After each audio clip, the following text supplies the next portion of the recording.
எப்போதுன்னு காத்து கிடந்த மனசு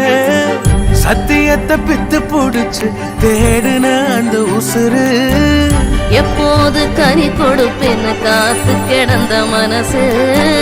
சத்தியத்தை பித்து புடிச்சு தேடுன அந்த உசிறு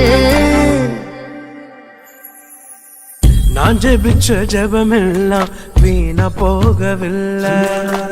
நான் விதைச்ச விதையெல்லாம் தரிசமாறவில்லை நான் ஜெபிச்ச ஜெபமெல்லாம் வீணா போகவில்லை நான் விதைச்ச விதையெல்லாம் பரிசமாறவில்லை